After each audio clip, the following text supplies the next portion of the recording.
Good evening. Thanks for staying tuned. I'm Samuel Gillis with this edition of the Hgp Sportscast. Disappointing cricket news. What was shaping up to be West Indies' highest successful runs chase in one-day internationals turned into a 29 runs victory for England, thanks to a superb 5-wicket haul by Adil Rashid. Jaden Samuels with the details.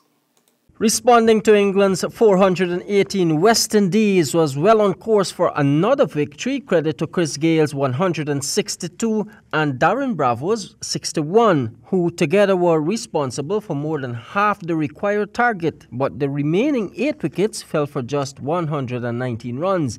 Batting for England, Johnny Bairstow and Ian Morgan got among the runs, scoring 150, 103 respectively, and got good support in the latter part of the innings from Alex Hales and Johnny Bairstow with 82 and 56.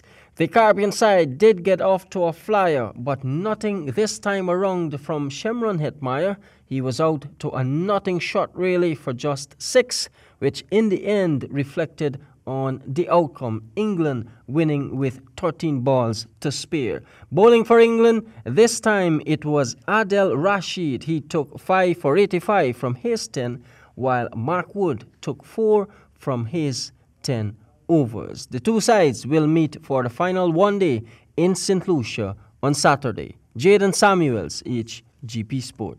The Guyana Cricket Board is in full support of Dave Cameron going into the March 24 WICB election.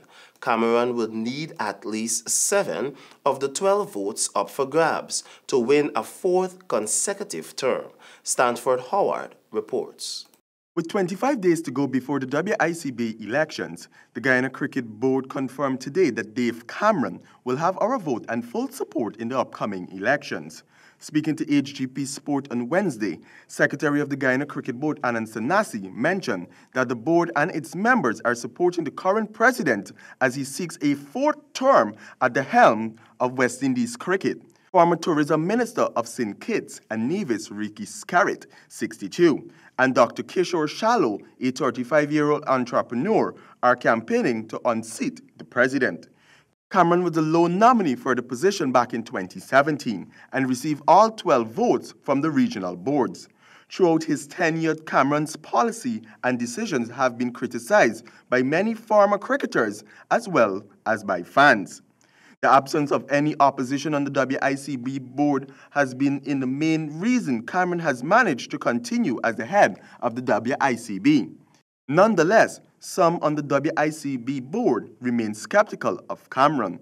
One director who has been part of the WICB board and observed Cameron closely felt the Jamaican takes things personally, which does not allow for constructive discussions. For Hgp Sport, I am Stanford Howard. Guyana Jaguars still heads the lead board despite being trounced by Jamaica Scorpions within 2 days of play at Sabina as they head back to Providence National Stadium for the 9th round with Barbados Pride. Here are the details.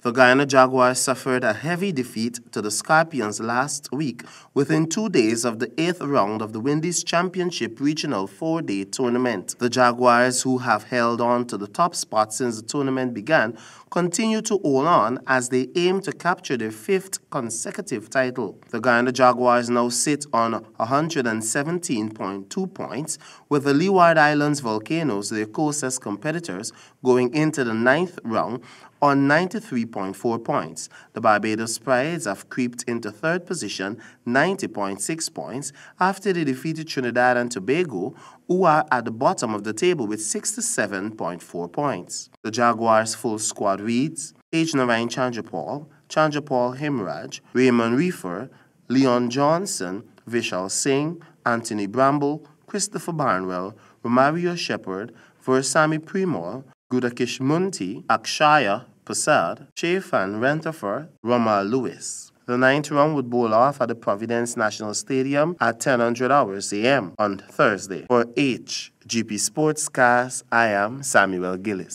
In athletics, exciting news now.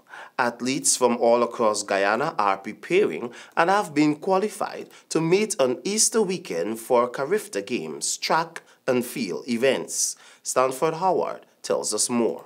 An additional 7 athletes have been added to the Guyana squad that will participate in the 2019 Hgptv Games from April 20th to 22nd in Grand Cayman Islands. They all qualified for the Games after last Sunday's meet at the National Track and Field Center, Lenora. Kellyanne Smith was first to qualify in the girls under 17 400-meter sprint when she clocked 56.9 seconds. The under 17 800-meter girls event saw 2 athletes, Ardell Austin and Shaquille Terrell, qualifying. Terrell later returned in the 1500-meter to cop her second qualification of the day when she clocked a time of 4 minutes and 55 seconds, while Austin failed to do so with a time of 5 minutes, 0 seconds. In the girls under 17 javelin event, Anicia Gibson threw a distance of 42.45 meters in the only field event of the day, while Lionel Marks of Hopetown was also on fire, qualifying for the sprint double to book his Hgptv spot. 9 Guyanese athletes have qualified for the Hgptv Games so far. For the HGP Sport, I am Stanford Howard. Let's turn our attention to football. The National Milling Company, NAMILCO, has once again teamed up with Guyana Football Federation for this year's Regional Member Association Under 17 tournament. Jaden Samuels has the details. The 9 regional member associations will participate in this tournament, which gets going in the second week in March and will conclude the last week in July. Associations with fewer teams will be allowed 2 rounds as compared to those with more teams that will only be allowed 1 round. A release from the GFF stated that this tournament will strengthen its plan in pushing more football at the youth level, which in later days will benefit the senior teams. Fantastic opportunity for our players to have practice time, to have training time, to have game time as well. We know with the first year of the tournament we had a few challenges with the RMAs in terms of ensuring that programs are run at the set times of the year. Through the competitions department, we've done a fantastic job to ensure this year everything will be aligned in 2019, so we have players active at the correct times of the year. The under 17 tournament is a key age group where we're always looking to select players to move into the academy programs. So to put the holistic youth development program into perspective, we start with grassroots football all across the country, where that's boys and girls coming into football at the ages of 4 or 5, where they'll come with our development officers and our technical staff every single week. The main objectives of this youth tournament is to give young players from the respective associations an early break in competitive football. Just recently, the national coach of the Golden Jaguars, Michael Johnson, lamented on the importance of competitive football at the grassroots level, saying it's the only way the bar of local football can be raised. Jaden Samuels, HGP Sport. Thank you, Jaden. That's all we have for this edition of the HGP Sportscast. But do remember, success is not a happening. It is a result. There is nothing mysterious about progressing. It is doing instead of doubting and working instead of wishing. Goodbye.